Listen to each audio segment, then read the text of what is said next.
Earbuds छोटे speaker का एक पेयर होता है जिसे हम अपने कानों में पहनते हैं और इसके ज़रिए से हम फ़ोन कॉल्स और म्यूज़िक क्लियरली सुन पाते हैं। लेकिन रुकिए, क्या आप जानते हैं कि ईयरबड्स पर लाउड म्यूज़िक सुनने से आप अपने सुनने की समात यानी सेंस ऑफ हेयरिंग को खो सकते हैं। लेकिन कैसे?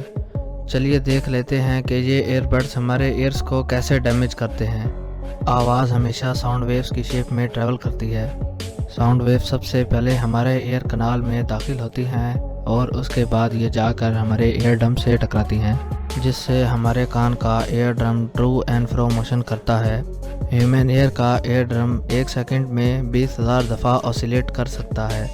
ईयर ड्रम से होते हुए ये वाइब्रेशंस 3 स्मॉल बोन्स से गुजरती हैं, जिन्हें हम मेलियस, इनकस और स्टेप्स कहते हैं, और ये हमारी बॉडी की सबसे छोटी 3 स्मॉल बोन्स हैं। मिडल ईयर यानी 3 स्मॉल बोन्स से होते हुए ये वाइब्रेशंस कोक्लिया में ट्रांसमिट हो जाती हैं। कोक्लिया एक फ्लूइड फिल्ड चैम्बर है जिसमें टाइनी हेयर सेल्स भी प्रेजेंट होते हैं। ये वाइब्रेशंस फिर इस फ्लूइड और टाइनी हेयर सेल्स से पास होती हैं। टाइनी हेयर सेल्स इन वाइब्रेशंस को न्यूरोट्रांसमीटर्स में कन्वर्ट करते हैं। ये न्यूरोट्रांसमीटर्स नर्व इम्पल्स बनकर ऑडिटरी नर्व के रास्ते ब्रेन तक पहुंचते हैं और इस तरह हम सुनते हैं। जब हम हाई वॉल्यूम में किसी साउंड को सुनते हैं तो इसकी फ्रीक्वेंसी बढ़ जाती है। हाई फ्रीक्वेंसी से हेयर सेल्स तेज़ी से मूव करने लगते हैं। अगर हम continuously high frequency sound waves को सुनते रहें तो हमारे कोक्लिया में present tiny hair cells damage होने लगते हैं, जो कि हेयरिंग लॉस का सबब बन सकता है। अब आपको बताता चलूँ कि हमारे कान 70 dBA की साउंड वेव्स को ईजिली सुन पाते हैं।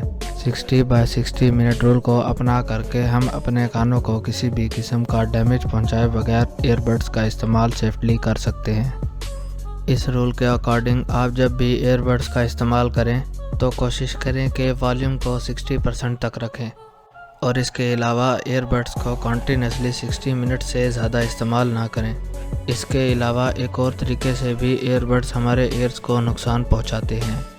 वो ऐसे कि जब हम ईयरबड्स पहनते हैं तो हवा हमारे ईयर्स में एंटर नहीं हो पाती, जिसकी वजह से ईयर कनाल नम रहता है, जिससे कि बैक्टीरिया और फंजाई के लिए एक साजगार माहौल बन जाता है, जो कि हमारे कान के इन्फेक्शन का सबब बन सकता है।